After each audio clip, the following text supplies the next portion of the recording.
Bom, boa tarde. Peço desculpas aí, a gente foi hackeado, precisamos iniciar um novo link e gerar um novo link com uma nova sala.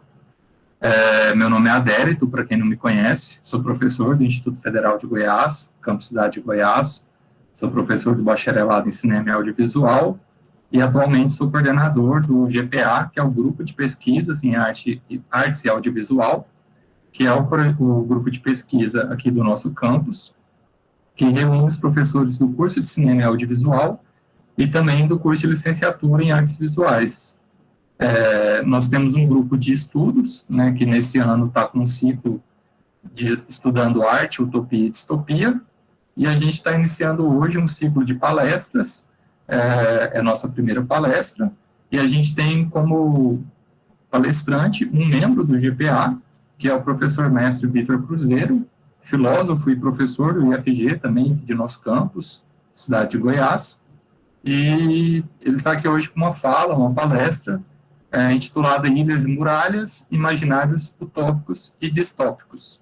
Então, agradeço ao Vitor, agradeço a presença de todos e de todas, e a dinâmica aqui vai ser mais ou menos o seguinte: o Vitor vai ter aí em torno de 30, 40 minutos para uma fala, e em seguida a gente vai abrir para perguntas e para debate. E aí, assim, né, só reforçando, a gente pede que as perguntas sejam guardadas para o final, né, para esse momento de debate.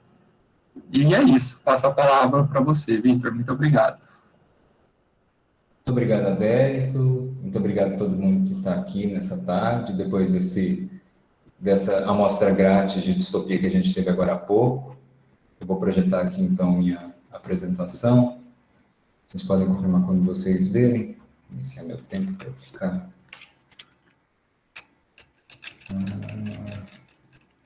Apareceu. Apareceu? Muito obrigado, Adélio. Então é isso, vamos falar hoje sobre...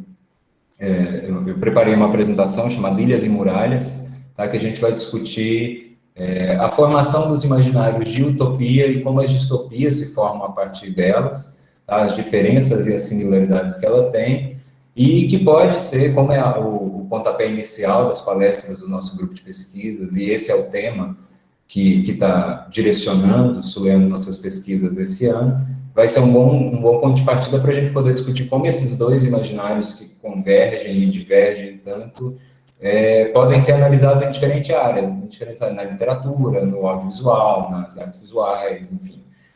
Eu cito bastante literatura, porque acho que é a base mesmo, principalmente porque a gente volta para tempos pré-audiovisual, mas cabem 1000 exemplos. Eu vou citar um pouco de audiovisual também, de séries e alguns filmes, e creio que vocês vão se identificar com várias coisas que eu não vou citar, porque realmente é um tema muito rico, que às vezes passa até um pouco despercebido no nosso contato diário, principalmente com distopias, que acho que é a terceira e última parte, que é o fato de que nós estamos consumindo mais distopias do que utopias, e eu lanço a pergunta de por que nós estamos fazendo isso. Então, a gente começa falando sobre utopia. Aí eu coloco aqui o U separado, utopia, né? O nome vem do livro do Thomas More, de 1516, e utopia é literalmente um não lugar, é uma corruptela, uma espécie de neologismo, ou não tem tanto conhecimento de grego para saber se realmente é uma palavra, mas enfim, é a junção de U, que é um prefixo de negação, e topos, que é de lugar, é um não lugar. A utopia é a história de um viajante que cai numa ilha, que vai parar numa ilha que tem uma sociedade perfeita, uma civilização completamente perfeita, sem nenhum defeito, baseada na coletividade, na razão extrema. Enfim, eu trago outro exemplo bem famoso também, é a Cidade do Sol, do Tomás Campanella, que era um monge, um religioso, que inclusive foi perseguido pela Inquisição, e se eu não me engano ele foi queimado pela Inquisição, e parte das ideias dele é porque ele constrói uma cidade que é baseada inteiramente na razão humana, e enfim, eles chegam a adorar a razão. No centro da cidade dele tem um templo, que é o templo onde se adora a razão e não Deus, e isso deu muito problema para ele, mas a gente vai ver, tem até um esquema da cidade, é uma cidade totalmente organizada, com todos os moradores em posições fixas na sociedade, sabe, com tarefas fixas e uma mentalidade única, assim, eles não têm desejo nenhum de mudar de posição, enfim, eles são como peças num tabuleiro, e a gente vai ver que a utopia tem muito disso, e isso faz com que desague nas distopias. Mas antes de falar de distopia, a gente define, então, utopia além da etimologia. Essas utopias, essas duas que eu citei, elas são experiências históricas, elas são metáforas de momentos históricos traduzidos em expectativas. Então, nós estamos falando de uma época em que estava tendo uma mudança completa no mundo. Então, nós estávamos passando, vejam, 1516, 1602, era a época ali em que o Renascimento começava, por mais que seja um espaço de quase 100 anos, mas a gente está tendo uma mudança do pensamento religioso para um pensamento fortemente humanista. Está tendo o surgimento, né, lembrando das aulas de história, o surgimento da burguesia, então, do homem que consegue construir a própria vida e direcionar a própria vida com dinheiro e não mais com o aval da igreja ou o poder de monarquias, o poder da coroa, exércitos, não. Então, o exemplo da utopia se eu não me engano, ele está num navio mercante, tá? Então, é uma nova configuração de homem que parte para outros rumos. Então, as utopias, elas se constroem baseadas nesse sentimento do homem de que ele pode ir além. Elas são ideias abstratas, ideias perfeitas que descem, né, que se encarnam sobre a Terra em formas de cidades, porque é a forma de você realmente mudar não somente o indivíduo, mas você também reconfigurar todo o ambiente. Né? Você constrói uma cidade, você consegue definir onde as pessoas moram, como vão ser os caminhos que as pessoas vão seguir, você consegue murar elas, consegue colocá-las num lugar. A questão da ilha é fascinante, nós vamos ver por quê. E essas ideias abstratas, elas são literalmente sonhos perfeitos, que são efêmeras, né? São ideias que surgem, mas elas se imaginam eternas. Então, são cidades que estão lá, como Atlântida, né? Que é imaginada a cidade que há milhares de anos eles já tinham todas as tecnologias, e às vezes até mais perfeitas, e que são eternas. O problema é que a Atlântida afundou, mas essas cidades todas das utopias, elas são eternas, elas são singulares, né? São ideias únicas, ideias de um autor, de um momento histórico e de um país, o que muda bastante, né? A mentalidade de uma pessoa, de uma certa cultura, de um certo lugar se modifica, mas elas se veem como universais. Então, essas cidades perfeitas, utópicas, são soluções para todos os países do mundo, né? São a solução perfeita da humanidade, é o ápice da existência da humanidade, não importa quem seja um humano, né? Essa ideia de universalidade está bem ligada com essa racionalidade que surgia nessa época, né? O pensamento europeu, que está ali num pedacinho do mundo, mas que já se considerava a resposta absoluta para tudo no mundo. E essas utopias, elas apontam para um fim da história, porque essas ilhas são um lugar onde não vai ter mais desenvolvimento nenhum, eles não precisam inventar mais nada, eles não precisam modificar mais nenhuma instituição, tá? Eles não precisam criar mais nada, eles precisam ficar lá. Inclusive, eles não precisam ter contato com nenhum outro país do mundo. Então, o próprio intercâmbio entre nações acaba, a própria noção de nação, para eles é inútil, porque eles se bastam, eles são autossuficientes na racionalidade deles. Aqui eu trago lá do Diário Perdido, do Richard D. Byrd. Richard D. Byrd foi um almirante muito importante na aviação da descoberta dos polos, ali no começo do século XX. E existe este diário, que não é dele, obviamente não é dele, mas corre em muitos sites, principalmente sites de teoria da conspiração, como sendo dele, que o avião dele cai numa expedição no Polo Norte e ele encontra uma sociedade perfeita que vive embaixo de uma geleira, que em algumas versões é identificada como raça ariana, e vejam a época, né, que nós estamos falando de 1947, e que tinha, inclusive, tecnologia de discos voadores, e não existiam doenças, e eles eram governados por um grupo de sábios, enfim. E aí ele passa, a ideia completa do viajante, que ele passa um tempo lá, e depois ele vai embora e vem contar para os outros o que ele viu, que é geralmente o mote de todas essas obras utópicas. É um viajante que cai lá e depois ele volta para o mundo dele, porque o mundo dele é imperfeito e ele precisa levar a boa nova da mudança daquele lugar. Então, geralmente, essas utopias, elas trazem os desejos e as esperanças de uma época, e isso gera, então, eles se esperem em satisfações da época dele, seja qual for, e aplica esse conhecimento, né, esse desejo de conquistar o mundo que estava nesse pensamento racionalista, para criar essa civilização onde esses problemas estão sanados. O problema é que essas civilizações são inviáveis, então existe um hiato insanável entre a história real, do mundo real, e essas projeções. Por isso que, geralmente, essas utopias, elas são isoladas geograficamente e historicamente. Né? Historicamente, porque elas estão em um ponto fora da história, e geograficamente, porque, literalmente, elas geralmente são em ilhas, ou no subsolo. Então, eu trago aqui como exemplo outro desses relatos super curiosos do Edward Bulwer Lytton, que é o poder da... Vril é o nome da raça, às vezes ele é traduzido como o poder da raça que virá, ou a raça que irá nos salvar, depende do quão tenso é a análise da pessoa que quer publicar. Então, muitos desses textos estão traduzidos por várias pessoas em acesso livre na internet. O Vril é um explorador, meio Júlio Verne, ele está explorando uma caverna, e aí ele cai no centro da Terra e descobre que a Terra é oca. Ele, o único que sabe disso, e aí tem uma raça, são uns monstros bem feios, assim, bem deformados, mas ele acaba descobrindo que eles são amigáveis, que eles são telepatas, que eles não têm dor, eles conseguiram eliminar a dor, é muito curiosa essa coisa, ele cita que ele se machuca, ele quebra a perna, e aí esses nativos ensinam ele a não sentir dor, enfim, curam todas as doenças. Sempre tem essa questão também de vencer os males que são mais humanos, a doença, a tristeza, a própria dificuldade de comunicação. E a utopia se liga muito, aí a gente já está falando, sempre se ligando com essa racionalidade que é nascente na Europa ali, mas principalmente no pensamento grego, que a Europa bebe e se funda, né?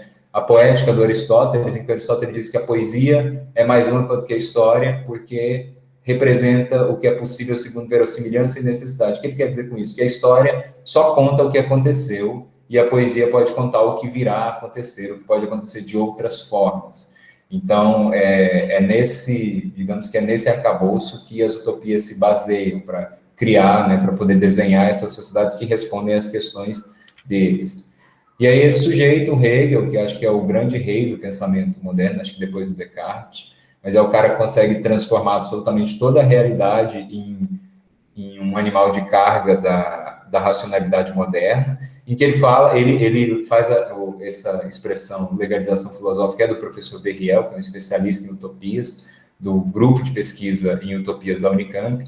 Ele fala que o Hegel consegue legalizar filosoficamente a utopia. Então, veja que nós estamos falando de 1770 ali, então as duas já surgiram, mas vão surgir várias outras, as que eu mostrei agora, do Lytton, do Bird, bebem dessa legalização, né? Que ele fala que o existente tem várias dimensões, e mesmo que aquilo não se efetive, mesmo que aquilo não aconteça, não vire Estado, né? A gente está falando de cidades, não vire um Estado moderno, porque o Estado para o Hegel é o ápice da racionalidade, aquilo é real. Então, mesmo que tenha várias dimensões, né? O existente tem várias dimensões, mas todas são reais. A única diferença é que algumas se efetivam como Estado, chegam no ápice da realização racional, e outras não, mas não deixam de ser reais. E a gente cita, né, um filósofo, como se a gente está citando uma frase de um filósofo, mas a gente lembra que esses pensamentos eles estão todos enraizados, né, numa teia cultural. Então, quando o Hegel fala isso, ele não está criando isso da cabeça dele, ele está dando uma forma num local específico, que é o discurso filosófico, mas de um pensamento da época. Assim. Então, quando ele está legalizando esse pensamento utópico, ele está, na verdade, justificando todas essas tentativas de retrabalhar a realidade e sanar os problemas da realidade que as utopias fazem. Então, na utopia, o ideal se sobrepõe ao real, né? Ele desce do céu. E aí, eu faço um breve parêntese só para unir com os relatos de descobrimento, que são anteriores, né?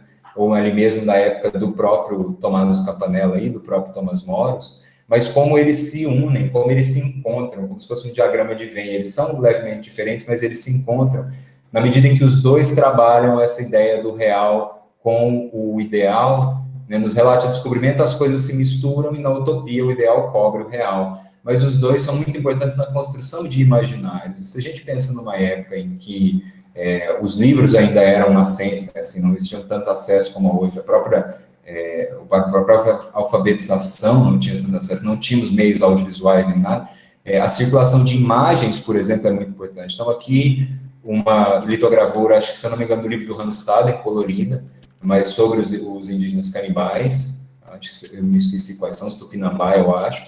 E a gente tem também os trabalhos de construção de imagéticas idílicas, né, utópicas, aqui representando a chegada dos portugueses, né, essa questão pacífica e um tanto pomposa, né, o descobridor aí, eu não sei se é o Cabral, mas quem é, nem em pé, com a armadura reluzente na beira da canoa.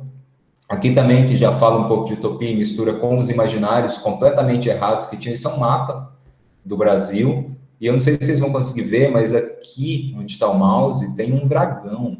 Assim, tem esses animais gigantes, mas que estão até certos. São as araras, uns macacos, uma coisa que parece uma onça, mas pode ser, sei lá, uma ariranha. Mas tem um dragão aqui, sabe? Bem grande no meio do Brasil. E isso é um mapa, assim, isso é uma representação. Então, um imaginário desse que chega, né? E a gente sabe dos imaginários do Éden que se tinha da América, né? E aqui também, para a gente falar dessas construções imagéticas, que viram construções de discurso, a gente tem uma imagem da mineração ali já na época, no ciclo do ouro, e aí vejam como tem um feitor, né, um vigia para cada escravo, e como eles estão extremamente entediados. E esse outro aqui, que se eu não me engano foi reproduzido em um álbum de figurinhas, eu acho, que ele muda totalmente a imagem. Veja que essa imagem foi espelhada, ela foi tirada daqui, né? Mas veja como os feitores agora estão mais altos, como eles estão com cara de bravo, com chicote, tem um ali apontando a mão, são menos para os escravos, né, para mostrar a superioridade do homem branco frente aos escravos negros. Enfim, isso tudo vai se misturando nessa época na construção de discursos, né, que validam lugares. Então, está validando aí a posição do homem branco e do colonizador branco, também está tirando ali, justificando né, toda a conquista por causa dessa terra idílica, dos monstros e tudo mais, da colonização. Eu acho um discurso muito importante como a utopia se mistura com os relatos de colonizadores, e todos, a gente pega o do Pizarro, enfim, existe um deslumbre natural que eles têm quando eles vêm contra as outras civilizações, as pré-colombinas, né, altamente com arquiteturas altamente diferentes e muito mais população do que muitas cidades europeias, e como isso se reflete também na forma como eles constroem os discursos das utopias deles. Tá? Então, as utopias, elas sempre formalizam sociedades perfeitas, tá? Voltando àqueles discursos dos lugares utópicos dos livros, né? São sociedades perfeitas, fechadas e estáticas, né? Onde a história não alcança, e que evidenciam as falhas dessa organização humana. O Reino de Agartha, veja, já é de 1886, é uma daquelas várias teorias da Terra Oca, e aí é um cara que também cai no buraco, entra na Terra Oca, e ele descobre uma sociedade que são tipo uns Illuminati, meio reptiliano, que são um grupo de sábios hindus que são telepatas e controlam toda a Terra por debaixo de nós, assim. E eles controlam as pessoas telepaticamente, mas eles são benéficos. Porque a coisa da utopia é que a sociedade é tão perfeita que ela é boa, assim, ela nunca vai ser má. Mas tem utopias que elas não partem dessas alegorias, elas são proposições abstratas demais e que elas são abstrações muito, muito ferozes de um ponto só. E aí o Berrier chama de metástase da realidade, mas assim, elas trabalham a perfectibilidade, a sociedade perfeita, a partir de um ponto só, que é geralmente a devoção ou algum outro ponto, que isso anula completamente toda a dimensão empírica do sujeito, né, anula completamente todas as vontades de qualquer sujeito, porque ele tem uma função só, que seja a adoração, seja o conhecimento. Os dois exemplos que eu vou trazer são isso. E isso, se você anula um sujeito em todas as suas possibilidades, né, suas possibilidades de querer, de saber, de agir, e torna ele uma coisa só, você anula o próprio dever histórico, porque essas pessoas nunca vão fazer nada, elas nunca vão para frente, elas não vão inventar coisas, vão criar coisas, vão contestar coisas, elas são basicamente escravos. Aqui é a cidade do Tomás de Campanella, a cidade do Sol. Essa aqui do lado, em cinza, é uma versão, mas não é tão perfeita, porque a cidade do Tomás de Campanella era um modelo do sistema solar. Eram 7 muros concêntricos, cada muro é de uma órbita. Aí dentro de cada muro está escrito todo o conhecimento de uma área. Um é botânica, um é geometria, um é matemática. E aí no meio está esse templo do Sol, que é o templo da razão. E todos são dedicados exclusivamente ao conhecimento. A esse conhecimento estrito. Não existe arte lá, porque não tem necessidade de você ter arte, porque você não precisa criar nada, você não precisa fugir da realidade, digamos assim, não que a arte tenha essa função, mas você não precisa procurar algo novo, procurar beleza, porque o fim do belo, o fim da própria história está ali. Então, essa racionalidade, essa hiperracionalidade que surge em algumas cidades, ela torna impossível a emancipação da vida, né? Os sujeitos viram escravos ali, e eles têm essa emancipação negada pelas próprias estruturas que poderiam torná-la possível, né? Você pega uma cidade perfeita dessa, ela poderia criar o que ela quisesse, né? Poderia levar a sua cidade para qualquer lugar, mas ela fica ali estática, né? Parada naquele ponto suspenso da história. E aí, estará como exemplo as cidades ideais do Piero della Francesca, é um pintor ali do século XV, e ele tem esses modelos de cidade, são altamente geométricos, isso é uma época em que a pintura renascentista, o Renascimento estava começando a trabalhar grandemente, né, a profundidade, a perspectiva, então estava mudando completamente a forma de se ver o mundo, né, a visão de mundo estava mudando, então esse tipo de pintura é apenas uma manifestação disso. E veja como elas são cidades impecavelmente bonitas e sem ninguém.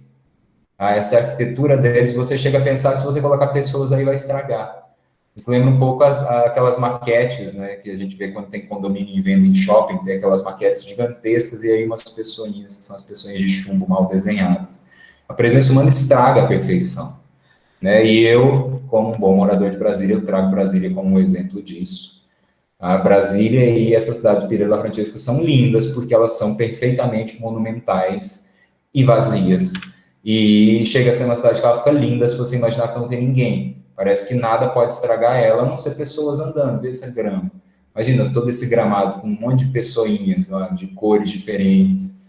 E Brasília é uma cidade feita na escala monumental para que não tenha pessoas a ponto de que você só se locomove nela com carros.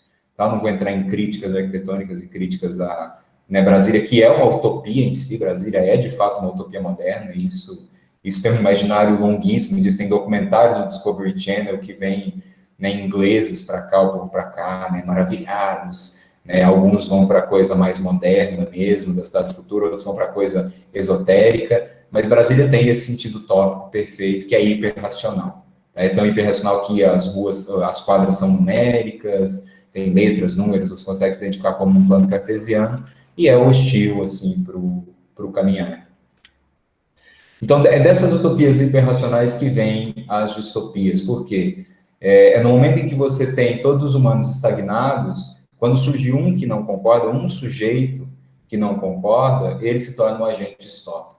A gente tem o exemplo narrativo da Igreja Católica e da União Soviética, que construíram essas ilusões, e aqui eu falo em ilusão não no sentido de mentira, mas assim, eles construíram discursos contínuos para construir essa imagem de uma perfeição já realizada. Então, a Igreja Católica, obviamente, se imaginava, né, o reino de Deus na Terra, a representação máxima da bondade, de tudo mais, e a União Soviética se achava a realização material do fim da história, do alcance da coletividade máxima. Então, e aí, né, obviamente, nesses dois aspectos, nesses dois locais, vão surgir pessoas, né, discursos contrários, e o discurso pode destruir, né, porque a gente está falando de uma ilusão, né, de uma imagem, e a imagem é facilmente contraposta pelo discurso. Então, os discursos são muito perseguidos, né, tanto que o Tomás Campanella foi queimado pela Inquisição, e no caso da União Soviética sob Stalin, a gente tem a perseguição, né, e a censura do Yevgeny Zamyatin, que é o autor da primeira distopia, considerada a primeira distopia da literatura, que eu vou falar dela já já. Poderia colocar aqui também, né, de uma maneira até mais visual, a Alemanha nazista como uma utopia hiperracional, principalmente se a gente pega pelo viés dos filmes da Leni Riefenstahl, que é um pano de fundo maravilhoso para uma discussão sobre a construção visual de uma utopia. Eu só coloco essa foto desse conjunto habitacional soviético para ver como representa, mais uma vez, essa hiperracionalidade que torna o ser humano tão abstrato que ele se dissolve. Eu nem chego a dizer que ele é inútil, mas ele se dissolve, não existe mais o indivíduo humano. Né? A gente sabe que tem pessoas morando nos apartamentozinhos pelas luzinhas, mas a monumentalidade dessa perfeição do concreto, né, da eletricidade, da grandeza de um monumento, né? Esse conjunto habitacional é praticamente um monumento, né? E isso é incrível. Você não precisa da figura humana para completar, né? O homem deixa de ser a medida de todas as coisas aí para o Estado, né? E aí não o Estado soviético em si, mas essa consubstanciação da cidade perfeita se torna a medida. E aí o humano, né, o humano que vai contra, ele precisa ser filtrado, ele precisa ser tirado dali. Então, a distopia é o lado especular da utopia. Tá? A partir do momento que alguém não compartilha desses valores essenciais, né, sejam quais forem, que mantém a sociedade toda em ordem. Aqui eu coloco uma fotinha de uma ilustração do Nós, do Evgeny Zamyatin, que é tão maravilhoso, porque tudo nessa civilização é feito de vidro. Tudo é transparente, inclusive os veículos. Então, não existe individualidade a partir do momento que não existe privacidade. Todo mundo pode ver tudo. E os indivíduos são identificados por nome, por letras e números. Então, o personagem principal chama D503, se eu não me engano. E é isso. E aí, só tem uma diferença no surgimento das utopias como inspiração. Enquanto a gente falou que as utopias elas são ideias, né, separadas da realidade, que caem como se descem da nuvem, né, a perfeição absoluta que desce para a Terra, as distopias elas vêm de continuidade dos processos históricos. Então, é imaginado um processo histórico que prossegue deste ponto que nós estamos para um futuro, em que as qualidades negativas, que antes elas eram combatidas pela utopia, elas vão sendo ampliadas, vão sendo enraizadas, vão ganhando forma, até o momento em que elas engolem a sociedade, né? Que elas engolem ou se reconstroem em cima da própria sociedade, como um vírus, um fungo, qualquer coisa assim, elas dominam. Tá? A gente pode ver isso muito bem como um exemplo, aqui eu coloco 1984, a questão da vigilância tecnológica, mas atualizando, por exemplo, para a franquia do Exterminador do Futuro, que é exatamente isso. A tecnologia começa ali com programas de computador, aí é uma outra coisa automatizada, aí depois eles começam a fazer aviões automatizados por esse programa de computador, e no futuro, essa inteligência artificial reconstruiu todo mundo. Os humanos são marginais, vivem escondidos em buracos e tudo mais, em desertos, e as máquinas reconstruíram, inclusive, as próprias cidades. Isso é bem sintomático, é a reconstrução do mundo, né, das cidades, dos lugares, né, da utopia, por essas tendências negativas, por essas qualidades negativas que ganham. E aí o resíduo, né, essas pessoas que vão contra, essas pessoas que têm pulsões e que têm desejos, elas precisam ser purgadas. Né? O professor Berriel fala que elas têm que ser coadas. Ela fala que a distopia é o coador da utopia. Então, você, como se fosse um café, né? Você coa, e aí você tem o café perfeito da utopia e a borra da distopia. Então, esse mal-estar distópico é gerado por essas pulsões que estão ali poluindo a utopia. E aí, o que você faz com essas pessoas, né? Porque na utopia, enquanto na utopia a gente tem, né, os relatos são o viajante que vai e volta para o seu mundo, na distopia o sujeito está preso. Ele está completamente estagnado lá, porque ele é parte daquela civilização e ele não pode sair daquela civilização, porque, né, a coisa meio Leviatã do Hobbes, né, são todos eles que compõem, só que não importa se eles abriram voluntariamente mão daquilo ou não. A grande maioria das distopias, inclusive, elas começam em média res, né, elas começam no meio das coisas, você não vê o começo da distopia. Você tem, no máximo, um prólogozinho, mas você já começa com um indivíduo que ele já está lá há um tempo, ele já nasceu ali. Então, ele não foi perguntado se ele quer ser parte do todo, ele é parte do todo. E eu coloco aqui o Admirável Mundo Novo, porque o Admirável Mundo Novo ele é genial nisso. Né? Tem dois protagonistas que, ao longo do livro, vão se rebelando contra, dois protagonistas bastante diferentes, mas eles acabam se mostrando como opositores do regime, que não é um regime totalitário no sentido de agressivo, não é um regime que desaparece, só é um regime tecnologicamente, psicologicamente perfeito. E aí, esses dois estão conversando com um dos grandes regentes, né, que eu me esqueci o título dele, ele chama, acho que se chama Mustafa Mond, e aí eles perguntam, né, eles estão com medo, o que você vai fazer com a gente? Aí ele vira para os dois e fala, nós vamos fazer com vocês o que nós fazemos com todos os idealistas, nós vamos mandar vocês para uma ilha.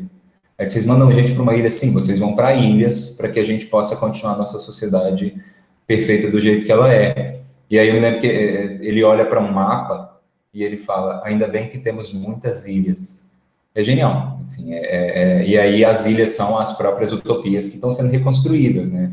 A distopia está sendo purgada para continuar sendo uma utopia, porque é isso, né? É um yin yang, não tem como separar, depende do ângulo pelo qual nós estamos vendo, mas eles deixam as utopias continuarem isoladas geográfica e historicamente para continuar a distopia deles, que é a utopia para a qual eles existem, né? Que é a utopia que faz sentido para eles. E aí eu pergunto, então, essa terceira parte, qual é o problema das distopias, né? Com a pergunta que nós estamos vendo um crescimento da circulação de clássicos e de novos títulos de distopias. E muitos mesmo. Se você fizer uma pesquisa rápida em qualquer portal, você vai ver uma série, e se você acompanhar os filmes, tem muitos filmes de distopia que têm surgido, principalmente voltado para adolescentes e jovens adultos, que é o que nós chamamos de YA, né, YA Books, que é Young Adult, jovens adultos. E aqui eu cito Jogos Vorazes, da Suzanne Collins, que é um caso que eu gosto bastante, eu acho o livro bastante bem escrito, gosto bastante do filme, né, tem um elenco bom, o vilão é o Donald Sutherland, né, que é um ótimo vilão, isso é uma coisa que acaba com o filme quando você escala um vilão ruim, e grande parte desses filmes de distopia tem vilões ruins, mas que ele trabalha muito com uma discussão política muito densa e muito sutil ao mesmo tempo. A Jogos Vorazes é a história de um país que tem uns estados, são distritos, rola uma revolução, né, a revolução é derrubada pelo governo atual, que é um governo altamente totalitário, violento e vigilante, e aí obrigam esses distritos que se rebelaram contra eu me esqueci a periodicidade, se alguém quiser me lembrar no chat, mas há X anos tem que dar 2 jovens de cada distrito para eles brigarem entre si e se matarem. Isso não vou dizer que é uma cópia, mas isso é inspirado em Battle Royale, que é uma excelente distopia japonesa, que é um governo totalitário, que é um Japão, ele não explica, mas é possivelmente um Japão que não desistiu da Segunda Guerra, e tem um pequeno império japonês ali na Ásia, extremamente autoritário, extremamente violento, e que a cada X anos eles pegam uma turma de um colégio e jogam eles numa ilha com armas aleatórias para que eles se matem, e isso passa na TV. E o único jovem que sobreviver, eu não lembro o que acontece com ele vira uma pseudo-celebridade, tipo um ex-BBB, assim. Eu acho que ele ganha uma pensão do Estado, mas é isso. E a família não pode fazer nada, enfim. Todo mundo é contra, mas ninguém pode fazer nada. Tem uma coisa bem sádica, já não tem essa coisa de todo mundo aceitar. Então, nós temos, inclusive, foi relançado, o Battle Royale é um livro muito grande, ele tem acho que 1000 páginas, ou quase isso, foi relançado pela Editora Globo, está nas livrarias, você acha facilmente, o que é um bom sinal dessa circulação nova de distopias. E a gente se pergunta como. Então, a gente pode trazer muitos aspectos que explicam o avanço dessa literatura, né? A progressão, a continuidade dessa literatura, novas reedições. Se você vê, por exemplo, a quantidade de editoras que estão reeditando George Orwell esse ano e no ano passado, assim, só que eu consigo contar pelo menos 3 que estão fazendo reedições do mesmo livro, 1984. Então, um avanço do totalitarismo, né, esse avanço tecnológico desenfreado, o terrorismo, as catástrofes climáticas, né, essa ameaça ambiental que é cada vez mais gritante, xenofobia, e agora a gente pode adicionar, obviamente, a crise econômica e a pandemia. Né, Maze Runner é um que eu acho bem ruim, principalmente por causa dos filmes, mas ele tem uma coisa de controle, assim, tem uma coisa meio sádica, eles jogam os jovens num labirinto, enfim, e tem a coisa da muralha bem forte, eles moram em uma cidade, mas aquela minha primeira imagem da apresentação na verdade, não é uma muralha, é um labirinto, mas tem a coisa de você estar preso, né, e você está preso lutando pela sua sobrevivência lá dentro, é uma metáfora muito incrível, e a coisa do jovem, né, todas essas são jovens no Maze Runner, no Corredor de Labirintos, todas essas qualidades que estão aqui, avanço do totalitarismo, são coisas que são muito caras para a geração jovem atual. E aí eu pego tanto jovens adolescentes quanto jovens adultos, e até mesmo a minha geração, porque eu infelizmente não sou mais jovem adulto. Mas essa é uma geração, a geração millennial, né, que ela está presa num espectro muito curioso, que eu não tenho uma leitura histórica tão grande para afirmar, mas ela está presa num espectro em que o conforto da geração anterior, né, o conforto do estado de bem-estar social dos pais, principalmente dos avós, né, aquela coisa da segurança da economia, né, do pós-guerra, aquilo acabou, e agora tem todas essas catástrofes terríveis para frente, né, ameaça de guerra, uma crise econômica que não passa, a coisa do trabalho ser cada vez mais alienante, do indivíduo ser cada vez mais descartável, deles não verem perspectivas de felicidade com o emprego, de felicidade, enfim, a própria mudança das relações entre si. Isso tudo é muito caro para ver como essa geração se sente afetada por isso, né? Então, essas distopias surgem nessa geração como formas de perceber alternativas de superação nesses cenários ruins, quer dizer, você pegar um Jogos Vorazes da história da Katniss que está com arco e flecha numa floresta, sendo perseguida por amigos e por desconhecidos, né, sem chance de sobreviver, e ver que ela consegue superar isso, e te dá um calor no coração de, poxa, se ela conseguiu, eu posso conseguir, é uma coisa de catarse mesmo, e também abre novas interpretações da realidade. Tem uma distopia, eu não me lembro o nome, tá? Mas a história ela se passa em Nova York, ela é estadunidense, se passa em uma Manhattan alagada, o oceano sobe em 15 metros, e parte da cidade fica alagada, e o personagem principal é um cara que é acionista da Bolsa de Valores, e ele fica rico criando um índice imobiliário para alugar imóveis submersos. E então tem essa coisa toda de ver os novos cenários, de compreender os novos cenários, as possibilidades desses novos cenários, né, desses cenários cataclísmicos, né? Então, ler um cenário em que a catástrofe ambiental é real e ver que ainda tem pessoas vivas, né? E ver que ainda tem possibilidades ali. E entender como esses cenários vão acontecendo, né? Cenários de doenças, cenários... acaba sendo como uma interpretação do futuro, sabe? A partir, obviamente, da visão de um autor. A gente não fala em momento algum que distopias e utopias são visões universais, isso não existe, mas de uma pessoa oferecer uma visão, né, uma interpretação da realidade que pode servir para você para olhar para o seu horizonte, por mais desastroso que seja, de outra forma. São duas possibilidades que existem para o consumo de distopias.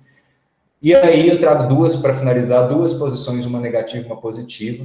Essa é a Jill Lepore, uma historiadora estadunidense, que ela pergunta: o que acontece então quando todo mundo está lendo nessas distopias, todo mundo fica ciente desses horizontes distópicos, tem milhares de sinais fora dessas distopias, mas ninguém faz nada.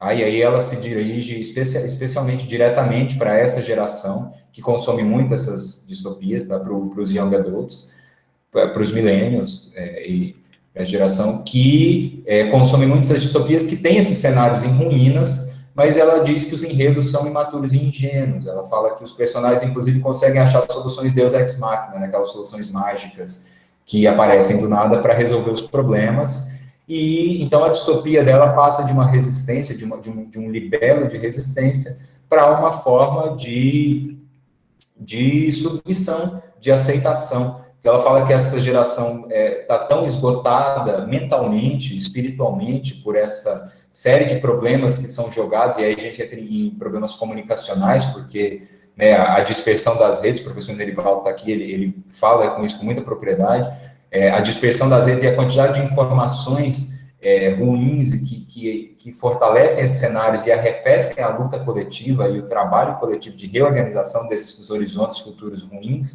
Isso faz com que a apatia e até mesmo a covardia tome conta dessa geração e ela se esconda nesses romances, nesses títulos que conseguem oferecer soluções fáceis. Aqui eu trago dois exemplos do Black Mirror, e aí Black Mirror a gente já lida muito com a questão da indústria cultural, como as distopias elas estão sendo utilizadas pelo capitalismo para ser produto de consumo rápido. Então Black Mirror vai sendo lançado, são vários episódios, e a Netflix lançou vários outros tipos de distopias, é uma coisa que está sendo consumido muito, distopias de outros países, enfim. E isso não gera, a gente sabe que essa reprodutibilidade da indústria cultural faz com que a gente não tenha tempo de refletir, que é o importante da distopia, né? Você refletir sobre o cenário que está sendo apresentado, a ponto de que a gente já ouve as pessoas comentarem ou vem uma coisa muito séria, uma coisa tecnologicamente muito assustadora, e a pessoa fala, cara, isso é tão Black Mirror, sabe? Já virou uma parte da linguagem, sabe? E eu cito também The Walking Dead, que é uma série distópica, uma série pós-apocalíptica, na verdade, que mexe com a coisa do vírus, né, da epidemia zumbi, do horizonte de um neocapitalismo baseado na barbárie completa, né? E onde a vida das pessoas perde completamente o valor, e o valor viram as coisas mais... Já que todos os outros estão mortos, né? A vida perde o valor. E como, voltando para a indústria cultural, e agora ainda mais com a distopia, a série se perdeu totalmente, e ela se perdeu, inclusive, no ponto de ficar lançando spin-offs dela mesma, para virar só um produto de consumo. Então, as discussões que você poderia ter sobre sobrevivência coletiva, sobre organização coletiva, que é uma coisa que até aparece nas primeiras temporadas, se perde totalmente para ficar criando novos mundos de um universo expandido, que é feito a toque de caixa e é ruim, é insatisfatório. E para terminar, o Gregory Clays, que é um historiador, já estou terminando, estou chegando nos 40 minutos, eu peço só um pouquinho para vocês, mas é um historiador também estadunidense, que ele trata a distopia como um estado psicológico. Tá? Então, ele fala que a distopia ela serve para fazer uma transição de medos anteriores, que ele fala de naturais superados, então ele fala de monstros, de vampiros, de força da natureza, uma coisa meio anterior, né? Mais primitiva, entre aspas, para os novos. Então, as distopias servem para fazer essa transição, para trabalhar esses medos que vão surgindo ligados ao cenário social atual de cada um, né? De cada autor, né? De cada momento em que aquele autor escreve, e de cada lugar que ele escreve também, porque uma distopia latino-americana vai ser diferente de uma distopia inglesa, uma distopia britânica. Então, ele diz que a distopia tem essa função psicológica, essa função de trabalho dos medos, para depois desse trabalho de medos, trabalhar em cima das possibilidades de agência sobre esses medos. Então, ele fala que as distopias são pedagogias críticas. Aí ele também fala que elas servem para uma desfetichização da vida. Não vou entrar muito em conceitos, ele tira esse conceito do George Lukács, que é um pensador marxista, um esteta marxista, mas a desfetichização da vida, ela serve como uma maneira de você recuperar o seu estado humano que foi tirado no mundo em que você foi transformado numa abstração, numa mercadoria, num reprodutor de trabalho, de força. Assim, você vende sua força, você não tem mais individualidade, não tem mais força, não tem mais espaço para pensar na sua individualidade. E ele fala que, lendo as distopias, né, vendo os desafios humanos colocados ali, porque a gente sempre segue um protagonista ou um grupo de protagonistas naquele cenário terrível, então ver como eles buscam soluções dentro das possibilidades humanas deles, isso serve para voltar o indivíduo que lê, recuperar seu próprio status humano, né, para se ver como um sujeito que também está num cenário de barbárie, num cenário distópico que não é aquele, mas é um cenário distópico que, para nós, passa como natural. Porque o capitalismo que se vê como uma anti-utopia é, de certa forma, uma distopia, de certa forma não, é uma distopia, mas se vende como a anti-utopia, assim como a Igreja Católica e o Estado Soviético, né, se vende como a finalização da utopia, né, o ponto fixo final da história. Infelizmente não dá para entrar nisso, mas então serve para recuperar essa humanidade e, junto com ela, o desejo de organização e a vontade, né, e a procura de saídas, e a distopia também como uma forma de manter viva a imaginação, né? Então, a partir do momento que as pessoas vão escrevendo, por mais que as distopias sejam horríveis, os cenários sejam terríveis, né? Uma Manhattan embaixo d'água, ou uma distopia de apocalipse zumbi, em que poucas pessoas estão vivas, ou uma distopia de apocalipse nuclear, mas esse exercício criativo do autor é uma maneira, porque nos tempos hostis, né, nós tendemos a recrudescer na criação, recrudescer na própria vontade de agir, né? A energia vital, ela estagna, ela murcha. Então, e a criatividade tem isso, né? A criatividade é a criação de discursos, não só de obras de arte, mas de próprios discursos. Então, isso é uma forma de manter isso vivo. Aqui eu trago Black Mirror de novo, para mostrar como existem dois lados.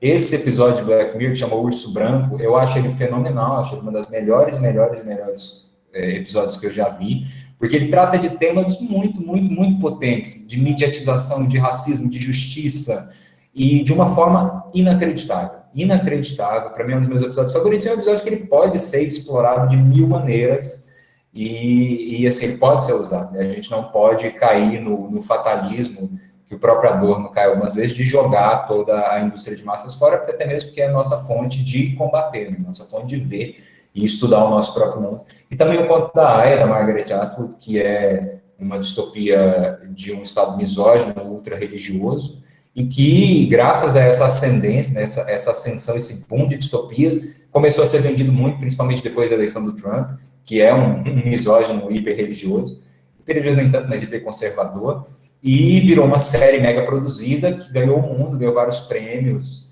e, enfim, extremamente bem produzida, que também trouxe questões muito importantes, a ponto de, em protestos, as pessoas levarem placas dizendo façam a Margaret Atwood se tornar ficção de novo. Então, você traz esse espaço de discussão que é da ficção para construir discursos na realidade.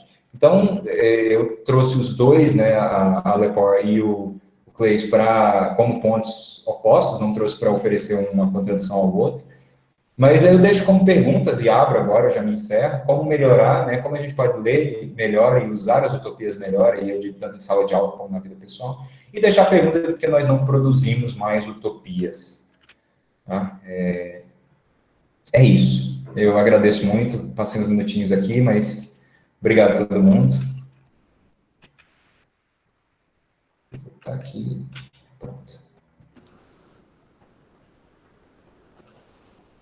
Valeu, Vitor, foi ótimo, foi muito bom.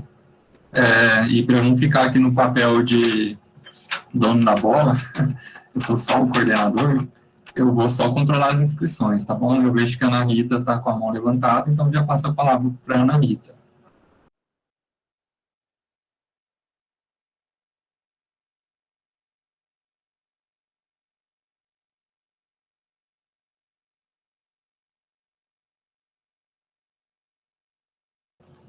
Ana, não sei se você está falando ou não, mas seu microfone está desligado. É verdade.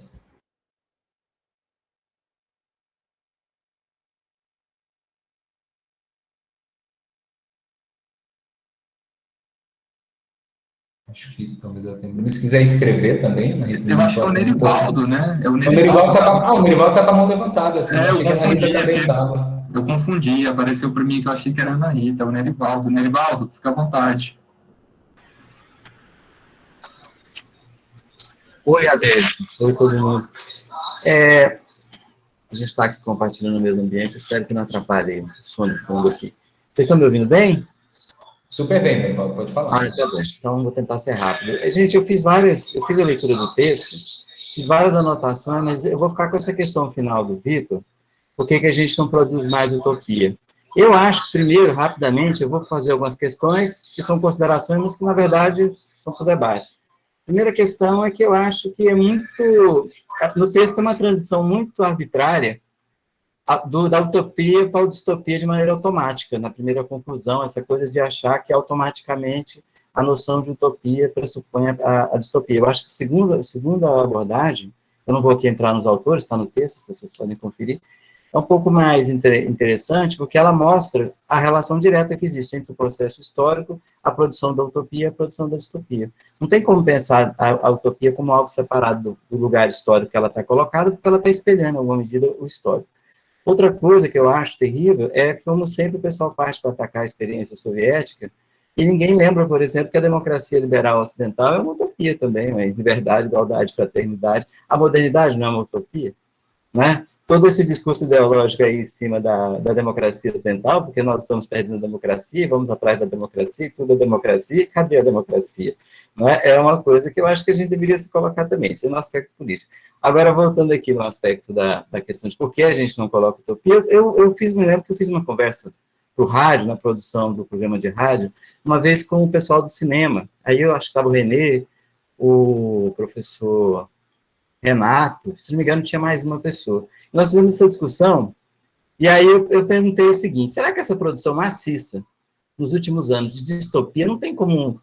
Assim, uma coisa meio teoria da conspiração é ruim, porque simplifica quando a gente dá uma intencionalidade automática, mas será que não tem um elemento de naturalizar o mundo terrível que nós vivemos e aniquilar qualquer possibilidade de uma perspectiva, num mundo que está se infantilizando por causa da dissonância cognitiva, que é um tema que eu sempre gosto de tocar, a impossibilidade da gente fazer qualquer discussão de um mundo diferente. Mas eu, pensando sobre isso hoje, enquanto li o texto, eu levantei a seguinte hipótese, e aí eu estou levantando como questão para a gente continuar discutindo. Tem um elemento também que há um predomínio ideológico, cultural na nossa sociedade, de um certo fatalismo, né, que tem a ver com essa coisa do milenarismo, com o fim do mundo. Então, isso é muito naturalizado na nossa sociedade, né? Na história da nossa civilização, né? No tanto que ela é herdeira de uma civilização mediterrânea, do leste do Mediterrâneo ali, né? Judaico-cristã. Que é essa coisa de que o mundo vai acabar mesmo, então se está pior é porque está melhor, porque estamos indo para o céu, né? Então, tem uma perspectiva, assim, né, de um fatalismo. E isso está no senso comum, isso está na mídia, isso está no inconsciente ou no subconsciente de uma sociedade que não acredita em soluções coletivas, a não ser que elas sejam autoritárias e por meio da violência. Né? É uma sociedade que tem, porque toda uma tradição, qualquer carro que você passar na rua aí, está escrito assim, Salmo 91, morrerão 10.000 à minha direita, morrerão 1.000 à minha esquerda, ou o inverso, sei lá, e eu passarei ileso. Então, tem nisso uma profunda tradição que está desde a noção do indivíduo, que o Hegel trata isso muito bem, né? Só para a gente começar. Obrigado, passa a palavra, câmbio de Zico. Como ninguém se inscreveu aqui, eu vou falar um pouquinho também. O Paulo tá... desculpa. E Vladimir. Tá, então deixa eu anotar aqui, Paulê, Vladimir, e depois eu. Fica à vontade, Paulê. Boa tarde a todos. Estou acostumada a não ser ninguém, tá? Pessoas trans não são ninguém, sempre. Eu anotei algumas coisas, desculpa, eu não sabia que tinha um texto. Normalmente, quando tem textos, eu leio. Mas eu entrei no curso de cinema agora, né? Eu venho de uma outra formação acadêmica, eu sou designer de moda. E pensa em vocês, eu saí de um lugar utópico, né? A moda é utópica, não está pautada discussão lá dentro, por isso que eu acho que eu vim para o cinema, porque eu acho que existe uma licença poética um pouco maior no cinema para você se expressar, na moda não, né? A gente tem modelagem industrial, a gente tem medidas perfeitas para mulheres, roupas para homens, roupas para mulheres. Então, a moda é uma utopia. Queria dizer para vocês que, sim, existe utopia sendo construídas até hoje. Mas eu anotei uma coisa aqui muito interessante que você me disse aqui, trouxe para a gente, sobre utopia, é sobre o espaço de tempo, né? Se a gente for colocar a utopia aí, né, no século XIV, né, em 1500, para aí 1600, você me fala sobre a construção, o surgimento de uma burguesia, e aí eu falo para você sobre o surgimento do capital em si. E aí a gente entra numa pauta, igual o colega disse, de uma discussão política. Mas todo capital precisa de uma forma, né? Ele precisa de um sistema capital, de compra e venda e tudo mais. E é por isso que eu acho que houve essa concepção de construções de utopia. Existiam formas de ser feitas as coisas, né? Formas de pagamento, formas de troca. Aí tem mascateado, todas as questões que a burguesia traz, inclusive papéis de que a burguesia jamais vai chegar à concepção utópica, que é uma monarquia, ou, por exemplo, o lugar do reinado, né? Todo mundo queria comprar um lugar ali naquele espaço extremamente perfeito que existia. Segundo, aí eu venho quando você diz sobre a distopia, e aí a gente vai para também uma coisa que eu captei hoje numa aula que eu tive, uma das primeiras aulas aqui do curso, que é história do cinema, e quando a gente fala sobre cinema, a gente tem que falar também sobre a concepção do surgimento da antropologia, né? E aí você pensa que lá na utopia não existe a presença de pessoas, né? É tudo muito perfeito, e aí o povo estraga, né? Mas a gente tem que pensar que uma coisa que acontece hoje, né, no século XXI, que naquela época de uma burguesia, não se importava quem vendesse, desde que você comprasse, né? Então, eu queria dinheiro, né? A gente começa a pensar nessa construção de lugares perfeitos, para que tenha mercadorias valiosas, ou para guardar coisas valiosas, né? E o humano não é valioso. E quando a gente entra na distopia, o humano começa a ser visto, né? Independente onde ele esteja, né? E aí a gente começa a pensar assim, A distopia propôs que a gente pensasse em indivíduos dentro da utopia. É basicamente isso. E aí, eu vi uma parte que falou assim, que a distopia seria uma forma de perceber alternativas de superação. E aí eu lembrei muito de coach, sabe? É uma coisa atual e que a geração nova está levando muito em consideração. Alguém que diga para mim como eu vou lidar com a distopia, né? E aí gosto também da ideia quando você traz muito Black Mirror na distopia, para falar sobre essas pessoas que questionam, né, a presença semântica, porque quando a gente fala de humano, a gente não está falando mais de razão, tipo aquele que encaixa no outro e tudo mais, a gente está falando sobre pessoas que não vão se encaixar, que têm semânticas diferentes, o que eu sinto de você é diferente do outro, e aí a gente vem para agora uma construção sobre empatia, onde todo mundo dentro da distopia está tendo que entender sobre o que o outro sente, mesmo não sentindo e estando nas mesmas situações, que você falou sobre um sistema de discussão seriada, por exemplo. O Black Mirror se tornou uma expressão, como um colega disse, tipo, isso é tão Black Mirror, porque é bem hollywoodiano, sabe? Assim, é uma coisa que adolescente assiste e fala, nossa, isso é tão Black Mirror porque é o espaço de vivência dele, que é extremamente virtual.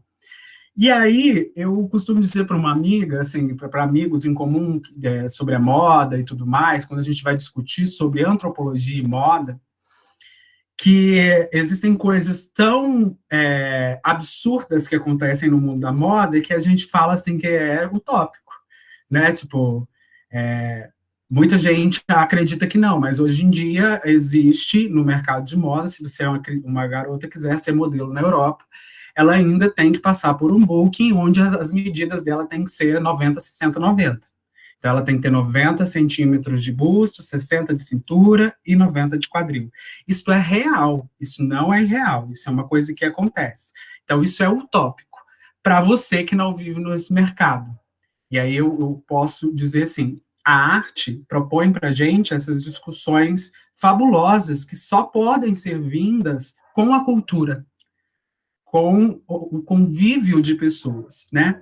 Tanto é que o programa de pós-graduação lá da Federal é em arte e cultura, porque a gente está pegando meio que um ranço de trabalhos muito iguais. E aí eu trago para você o filme Parasita, que é uma coisa que está vindo nos cinemas que estão fazendo sucesso, as obras audiovisuais estão fazendo sucesso, que é os doramas e o próprio Parasita, que são utopias, assim, uma coisa que começa e termina. Porque eu acredito muito que ganhou o Oscar, porque tá todo mundo cansado de assistir Vingadores 5, 6, 7, 8, 9, 10, 11, 12, 15, todo mundo cansado de ver continua, sabe? E aí vem Parasita e conta uma história que tem um roteiro extremamente interessante, que começa e termina, né? E aí, se você for nos doramas, por exemplo, uma coisa que eu venho notado muito, porque é um plano de pesquisa, os adolescentes gostam dele porque não causa ansiedade. Na verdade, você vai assistir aquela série lá, e aí vai começar com uma historiazinha e tudo mais, e vai acabar com um final feliz, ou um final, né? E na Netflix, por exemplo, se você tem um Black Mirror, ou que você tem um conto de alguma coisa assim, agora sempre tem a quinta temporada. Então, eu penso o seguinte, a distopia, na verdade, ela está, assim como qualquer sistema, fadado a falir, né? Tipo assim, a seguir como qualquer coisa no mundo capital. Se ele não se tornar fluido, né, a ponto de todas as pessoas poderem, como eu posso dizer, todas as pessoas puderem admirar, não vai ter como mais manter, tipo, o mercado para produções distópicas. Porque todo mundo quer se sentir amado, feliz ou pertencente, né, essas discussões. E isso só é feito em utopias próprias, né? O meu filme, né, tipo assim, a minha vida, você quer se ver na televisão. E é por isso que até hoje eu costumo falar muito isso para para alunos que eu tenho de arte, que você tem que entender que a produção da Netflix nunca vai chegar onde a Fátima Bernardes chega, né? Tem que ser uma coisa feita para o popular, tem que ser uma coisa feita para o humano, e não uma coisa que tire o humano dela, né? E é isso, assim, eu anotei algumas coisas, mas foi muito bom ter escutado você, porque fez eu perceber que realmente o cinema é um lugar onde eu possa falar sobre essas discussões, assim. Obrigado, passo a palavra agora para o Vladimir. Opa, boa tarde. Eu queria falar um negócio, era sobre quão fácil é você criar uma distopia e uma utopia. Se for para pensar assim, um filme tipo Laranja Mecânica, quando você assiste pela primeira vez, não parece que é uma distopia, mas assim, quando para pensar que o governo está num ponto de precisar transformar o cidadão numa geleia que não está conseguindo controlar, isso seria uma distopia. E outro exemplo é no livro do Senhor dos Anéis, que tem uma parte que não está no filme, que é quando eles estão saindo lá do vilarejo deles, que eles têm que passa no outro vilarejo do lado, são pessoas, eles encontram um cara que eles nunca viram na vida, e o cara convida eles para passar a noite na casa deles. E aí, quando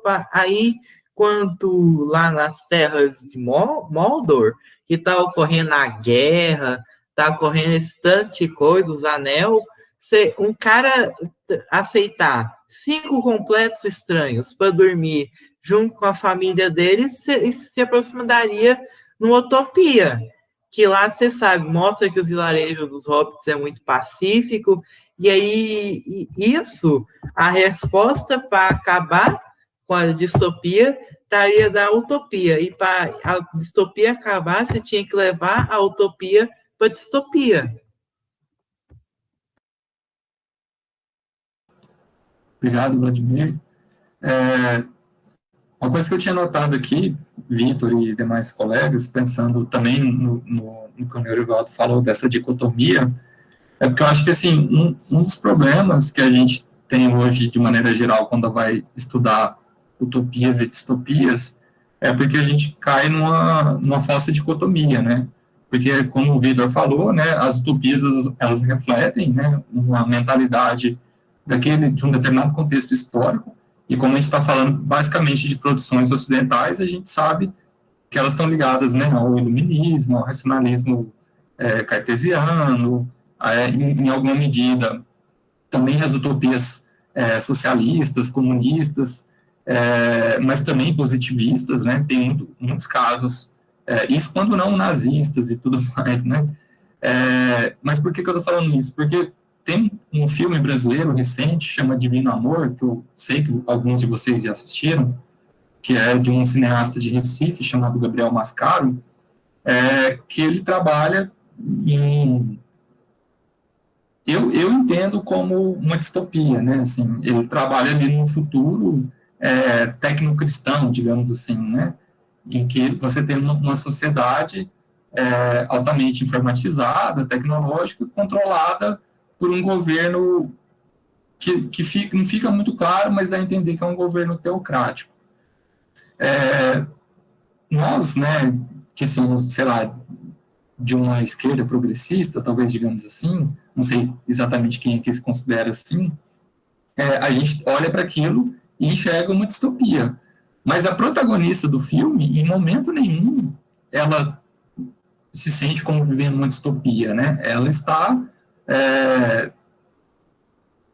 inserida ali, né? Ela é feliz naquele contexto até o momento em que surge um problema que é um problema individual, que é o da gravidez, né? E não um problema social. Ela não entende aquilo como um problema social.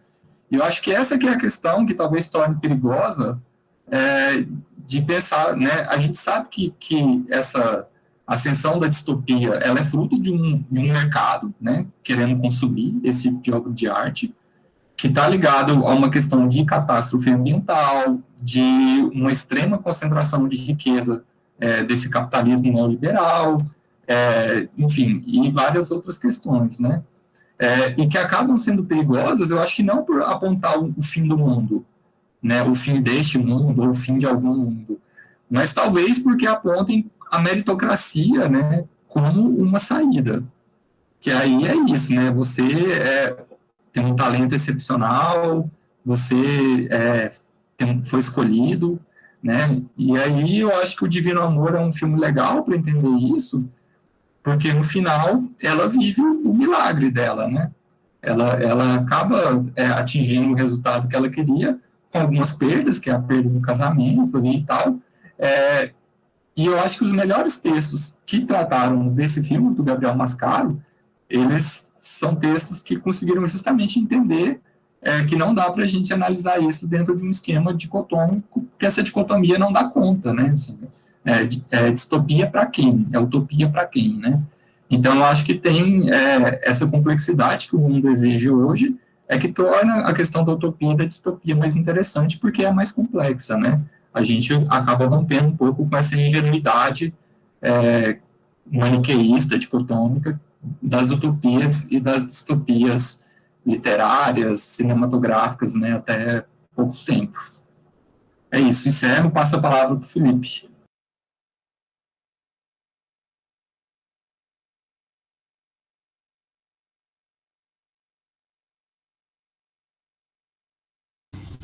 Oi, tá escutando? Boa tarde para todo mundo. Eu tinha até baixado a mão, na verdade, porque eu meio que fui contemplado assim com a fala do pessoal. O que eu ia falar era basicamente isso mesmo, né, da resposta, aliás, da pergunta que o Vitor deixou no final, né, do porquê da utopia, por que não produzimos utopia. Mas eu acho que eu ia falar basicamente isso que o Adélio falou, assim, eu acho que para mim é meio que uma alteração de perspectiva, na real, né, a diferença entre as duas. Não é não existe essa dicotomia, né, uma coisa se antônimo da outra. Eu fiz alguns estudos há uns anos atrás, também na temática, e eu fui percebendo, assim, o primeiro livro oficial, né, datado, assim, é o do Thomas More, que propositalmente escreveu uma utopia, mas algumas pessoas já trazem lá de Platão, da República do Platão, né, que seria uma das primeiras utopias a serem escritas, porque ele previa o mundo de acordo com os ideais dele, né, com os filósofos que controlavam o logo seriam os governantes, abaixo estaria ali o clero, os guerreiros, e na base da sociedade, mulheres e escravos de guerra, que seriam, né, o que hoje a gente pode apontar como a classe trabalhadora, né, como a base dessa pirâmide que toca a sociedade. Né.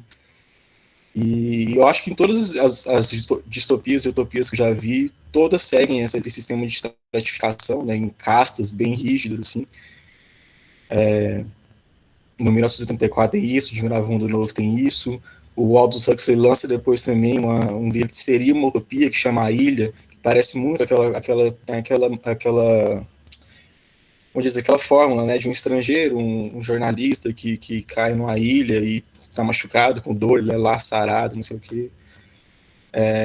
Mas na real, para mim, o que acontece aqui é só uma mudança de perspectiva. Assim, na República, se você contar a história da República pela vista de um filósofo governante, você está tendo uma utopia, né? Um mundo com perfeito equilíbrio, em que as pessoas são felizes, mas se você conta a partir de um escravo de guerra, de uma mulher que está ali no sistema opressivo, né, segurando todo aquele sistema com a sua força de trabalho, você já tem uma visão distópica daquela realidade. Né? E assim com todos. 1984 é super autocrata,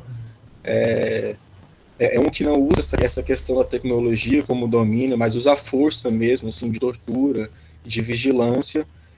Mas se você olhar para a vida de um cabeça do partido ali que está governando tudo, aquilo é uma grande utopia, que tem toda a massa controlada ao seu bel prazer, assim. Então, acho que acontece, e aí, pela essa diferença histórica, né, que já vem sendo trabalhada aqui, é uma mudança na perspectiva, no lugar de fala, assim, de onde você está mostrando aquela história, né, mas a estrutura é praticamente a mesma nas duas situações, assim. É basicamente isso. Passa a palavra para o Nerivaldo.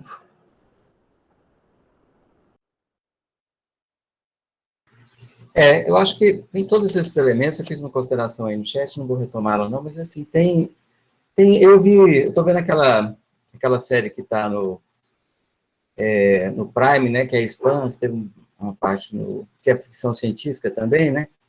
Quem não viu, é uma história que Marte já foi colonizado, se passa uns 200 anos no futuro, e tem os Belters, né, que ficam lá no cinturão de asteroides, né, que Belter é cinto, né, cinturão em inglês, e tem a exploração, né, eles são explorados, e tem um conjunto de questões, mas só me chamou a atenção no episódio que eu revi recentemente, é que tem um cientista que ele foi lobotomizado, ele não foi lobotomizado, eles fizeram uma operação no cérebro dele, utilizando o sistema eletromagnético, destruíram parte significativa do lobo frontal dele, ele perdeu a empatia.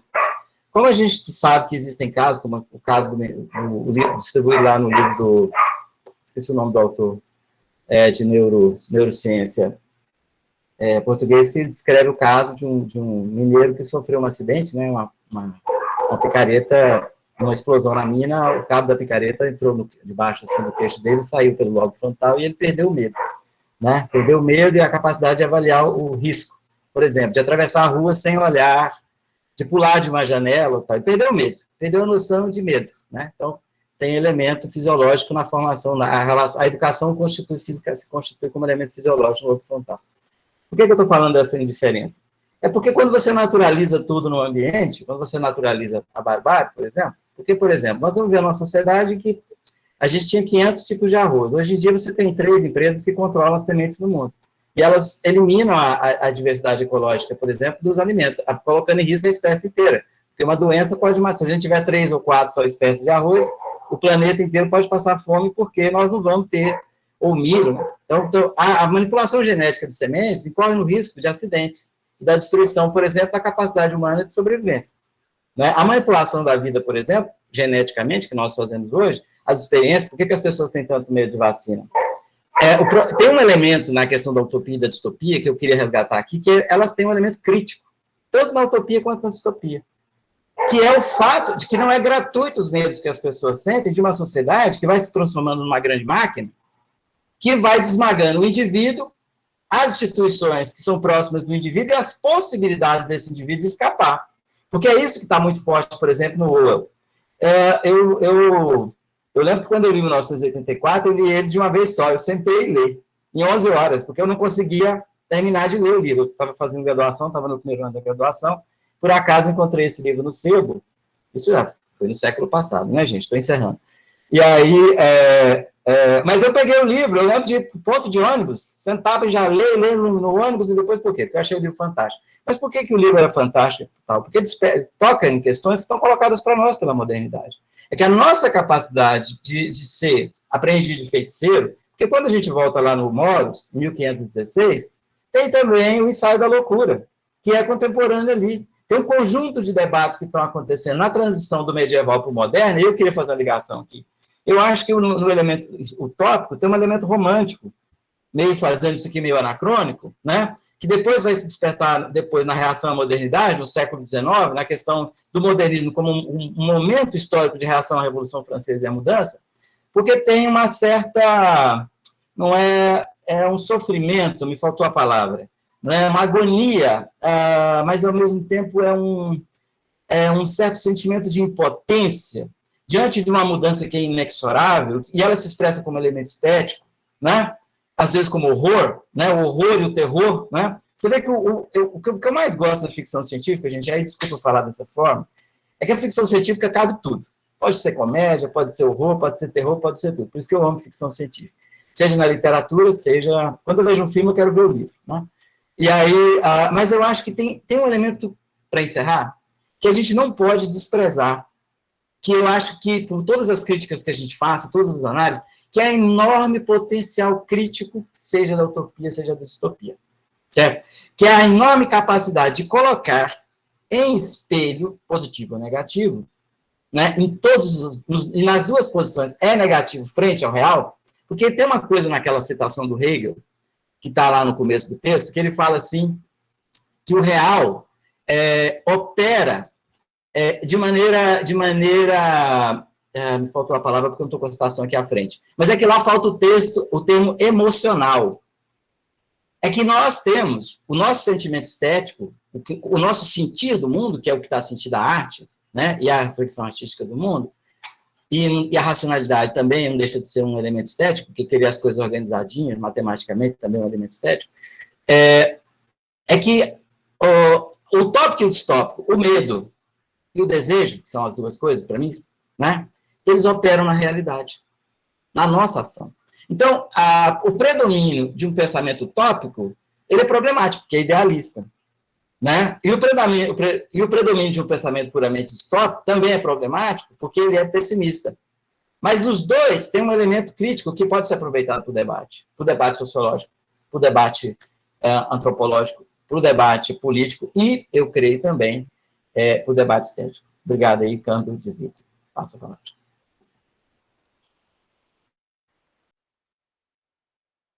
Paulê levantou a mão novamente, fica com a palavra.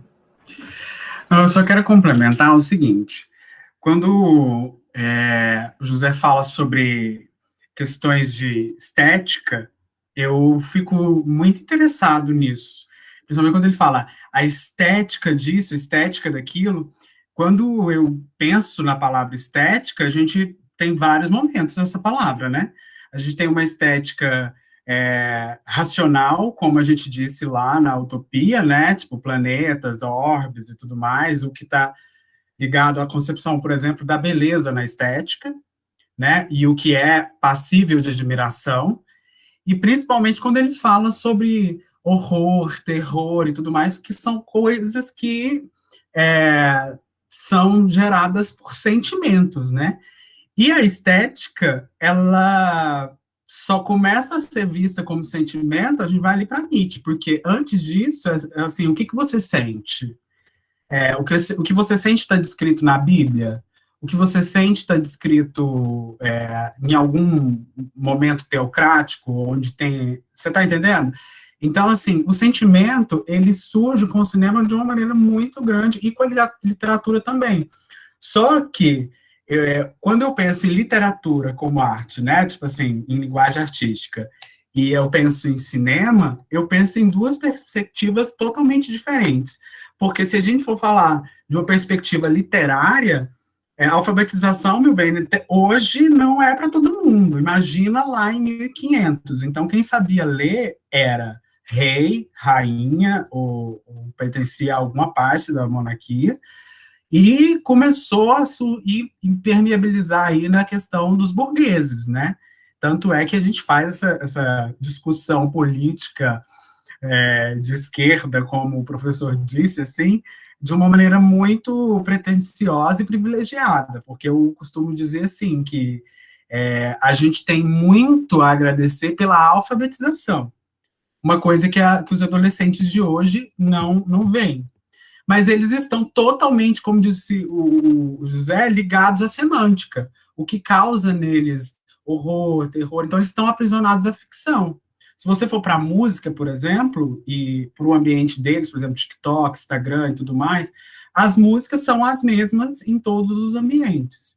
Então eles estão presos naquele limbo de se eu sair daqui, para onde eu vou? Se eu conseguir escapar, para onde eu vou? Se eu sair dessa distopia utópica, né, essa coisa fluida, que hora é um, hora é outro, para onde eu vou? Então, eles não têm medo, porque eles vivem num espaço onde eles não têm tantas consequências, eles podem fechar o computador, desligar o celular e ir embora, né? E, ao mesmo tempo, eles estão com muito medo também de quando saírem desse lugar, o que eles vão fazer? O que eles vão produzir? Porque a criatividade está totalmente ligada a uma estética virtual hoje em dia, né? E isso é muito difícil para se produzir, se criar, né? Ser uma artista criacional aí, de falar sobre literatura e arte e tal. Eles não... eu vejo que os novos jovens, não sei qual a expressão que você usou aí, jovens adultos, enfim, para mim isso não existe, porque a heteridade é uma loucura, mas se a gente for pensar em jovens adultos e jovens, estamos com um probleminha aí de gente que está sentindo demais, a galera que vem com resquício, descansando à sombra de uma árvore que meu avô plantou, minha mãe plantou, e ao mesmo tempo sem a perspectiva de o que eu produzirei no futuro. Vai ser sempre muito fantasíaco? A minha preocupação é essa.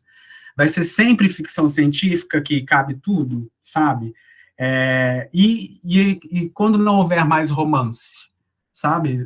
Nem na literatura e nem no cinema, sabe? Tipo, e quando tudo for comércio, quando tudo for produto, porque quando vira produto, não é estético mais, é algo pensado para ser vendido. O estético tem que causar alguma coisa, como o Zé disse, que é algo em alguém. Então tem que causar horror, tem que causar medo, tem que causar paixão, desejo, enfim. Mas a partir do momento que alguém categoriza isso e pega, não, isso causa desejo. Como eu posso vender o desejo? Aí isso já é outra coisa. E aí torna o indivíduo passível a um produto de venda, por exemplo, como um filme ou um livro, né, digamos aí um Crepúsculo da Vida, que é um livro e um filme, como um produto. E que quando chega a um final, ninguém mais quer saber. Todo mundo quer uma nova história ou um novo filme.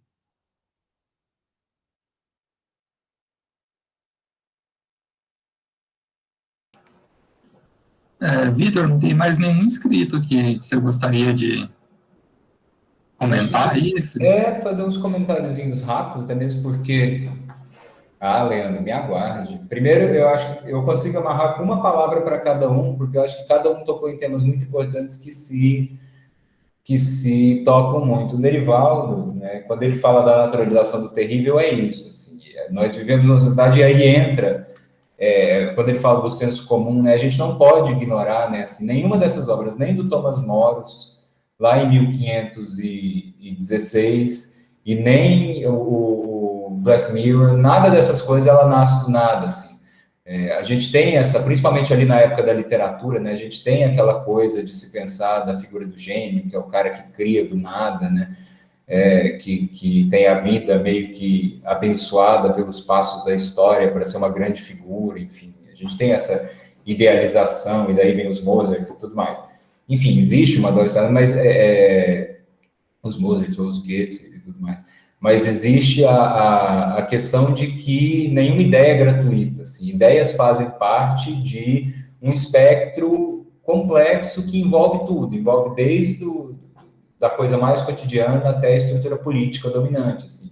E o senso comum faz muita parte. O senso comum é a argamassa que segura isso tudo junto, ao meu ver, assim. Então, a gente não pode imaginar que obras sejam construídas fora do senso comum. E existe, se a gente pega, inclusive, a forma que as redes sociais se comportam agora na atualidade, a gente vê que o senso comum, ele busca uma naturalização do terrível, mas não tanto para naturalizar o que é ruim. O objetivo da naturalização é naturalizar o mundo, mas ele busca amortizar as pessoas com um excesso de terror. Então, assim, eu acho que faz sentido, Nerivaldo, que as distopias entrem nisso, e aí, ao mesmo tempo, já vai um ping-pong das coisas que Paulo falou, que são a questão, por exemplo, dos doramás. Dorama é um negócio que faz muito sentido, tem muitos amigos que assistem, mas eu não consigo assistir. E aí eu acho que já é realmente uma questão geracional de como você vê e lê o mundo onde está esse senso comum, sabe? E é uma coisa de outras construções anteriores de apropriação da obra estética, né? E aí, muito brilhantemente, o Nerivaldo falou que a racionalidade é uma forma de estética, e Paulo trouxe também, né, que existem várias formas. A coisa da estética do belo, isso é bonito, isso é do século XVIII. Estética é uma forma de sentir, a gente sente por todos os sentidos, a gente sente pelos olhos, sente pelos ouvidos. Existem tradições na Índia que, inclusive, tem mais de 6 sentidos, que eles consideram outras formas de conhecer o mundo, sabe? Então, quando a gente pega aí essas diferenças do que a gente consome, tem muito a ver com isso, mas elas são todas permeadas por essa argamassa. Então, o fato de jovens estarem mais consumindo esses romances, e a Netflix é pródiga em fazer doramas, é pródiga em fazer filme, água com açúcar, que não acontece nada e que dá um calor no coração, assim como nos anos 90 eram as sitcoms, Friends, Aí How I Met Your Mother, The Revival, Mois Seinfeld, que são séries de 20, 30 minutos em que você chega cansado, depois de um dia de trabalho, de ter ficado horas preso no trânsito, seu chefe ter gritado com você, você senta, assiste, você ri, dali 20 minutos todos os conflitos se sanaram, você riu um pouco, todo mundo está feliz, e isso passou, sabe? O Ocidente é baseado nisso. E aí a gente entra, eu deixo a palavra central para tudo que Paulo falou, é a indústria cultural, que é essa máquina essa esteira de montagem que fica reformulando e reciclando os mesmos óculos, as mesmas lentes para ver o mundo. Dawson's Creek, sim, Dawson's Creek foi o pontapé inicial e é muito ruim, mas assim, criou uma era, foram décadas de programas daquele jeito. Adolescentes resolvendo pequenos problemas de adolescência, que você ainda conversava com o público. Malhação também, enfim. A indústria cultural tem isso, ela fica reciclando o que está dando certo, quando não está dando certo, você guarda, e aí já volta para a moda, né? Paulo vai entender, guarda. Daqui uns 20 anos isso é necessário de novo, ou isso está fazendo certo de novo, volta, repagina, vira vintage, volta com tudo, é a coisa da estação, e isso vai acontecendo. Ih, na rede nem me despedir. Mas essas semânticas, essas formas de ler, de ver o mundo, e a gente não dá muito para saber, porque, enfim, o mercado, né, o mercado de consumo, ainda mais agora que os players são diferentes, porque na época de Hollywood, na época da Universal, você conseguia dar uma previda lá, porque você sabia quem eram todos os diretores, você conhecia mais ou menos os autores. Hoje não dá para saber onde a Netflix vai levar, sabe? E isso assusta um pouco. Vamos ver sei lá, se um dia a Netflix quiser vender seriado de canibalismo, fazer um seriado, um mockumentary sobre o Holocausto Canibal, cara, eles vão fazer, e todo mundo vai assistir. O Holocausto Canibal é um filme italiano, eu acho, da década de 70, 80, que quase todo mundo foi preso, porque tiveram que levar as pessoas que morreram no filme para explicar que as pessoas não estavam mortas de verdade, tamanho choque dele. Sabrina, Aprendiz de Feiticeira, é isso, é um revival, sabe? E a coisa do Parasita é a coisa como a academia, que é um agente poderosíssimo da indústria cultural, porque são as pessoas que se sentam no trono de ferro de Hollywood, é como eles sabem que eles precisam consumir outras coisas para vender outras coisas. Né? Parasita não ganhou o Oscar à toa. Né? E aí a gente vê na premiação do Oscar de domingo que a gente teve a segunda mulher premiada, com um filme excelente, tá? Mas a segunda mulher premiada por melhor direção em 93 anos. Quer dizer, isso ainda não é rentável o suficiente para ser uma coisa que vai ser pautada, ainda é um atraso, sabe? Então, a gente depende muito disso. E aí, fazendo esse link com a questão das perspectivas que a gente tem serem desvalorizadas, é importante a gente ver que é a necessidade desse apreço crítico que o Nerivaldo colocou, tanto nas utopias quanto nas distopias. Então, eu acho que, assim, a gente tem essas utopias, não sei se a gente pode chamar de utopias, mas talvez utopias sentimentais, que são todos esses seriados em que as coisas acabam bem e que são vendidos à torta direita, que também servem para fazer uma crítica do mundo que a gente está fazendo, porque essa é a coisa do discurso sociológico, do discurso de pensamento de humanas, digamos assim, mas pensamento sociológico. Eu estou tentando puxar a brasa para a filosofia, mas não deu certo, pensamento sociológico, mas é que ele é válido em qualquer aspecto, e é por isso que eu acho que a estética mais negativa do Adorno, desculpa aí, pessoal do Adorno, mas assim, é a coisa de você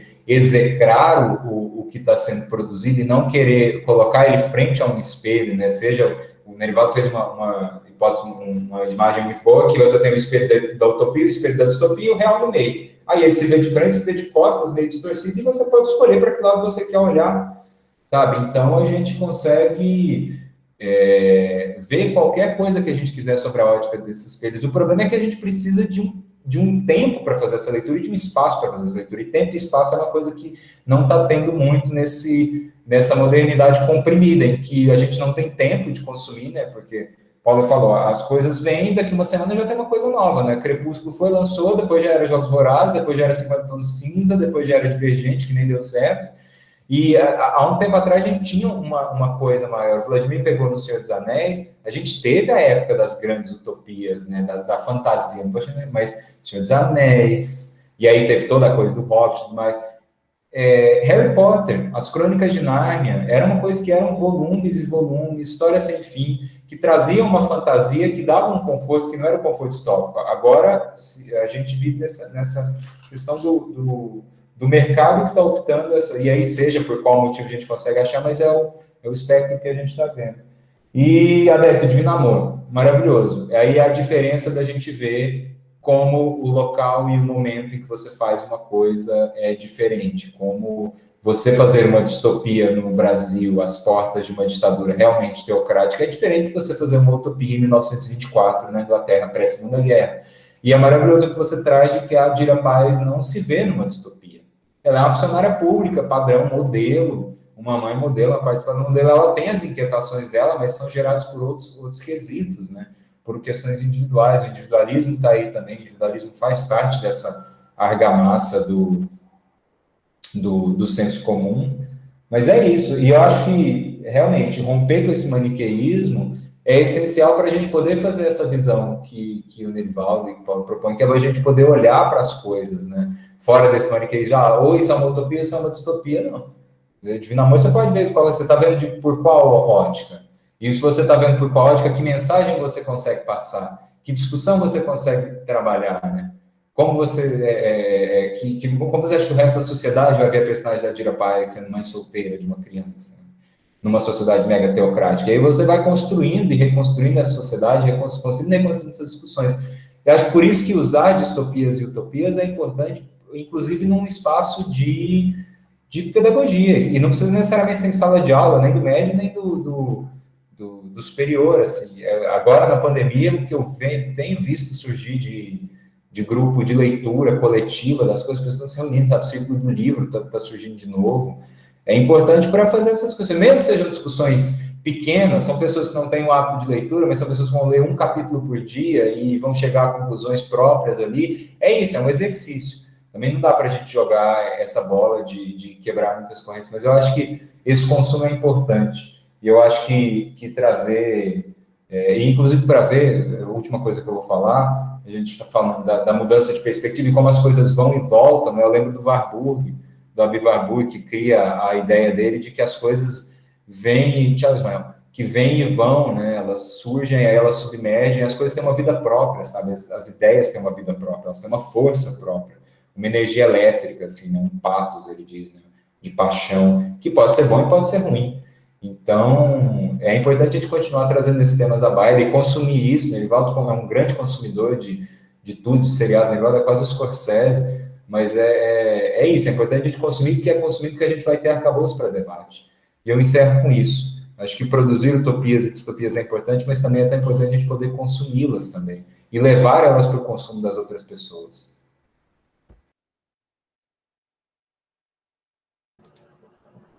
Tá, obrigado, Victor. A gente está chegando aqui no nosso horário, né? Isso considerando, na verdade, o atraso de 30 minutos, né?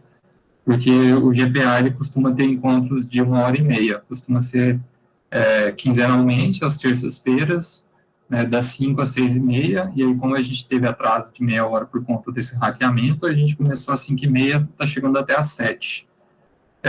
Mas só para reforçar, como eu disse no começo, a gente está aqui abrindo hoje um ciclo, né, de palestras dentro de um projeto interno do GPA, que é de um grupo de estudos sobre arte, distopia e utopia.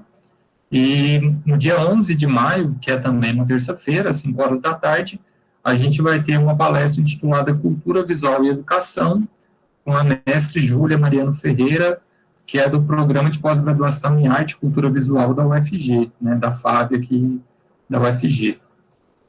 Então é isso, agradeço mais uma vez ao Victor, agradeço a presença de todos e até a próxima. Obrigado a todo mundo que aguentou até aqui, até essa hora. Boa noite para todo mundo, nos vemos dia 11.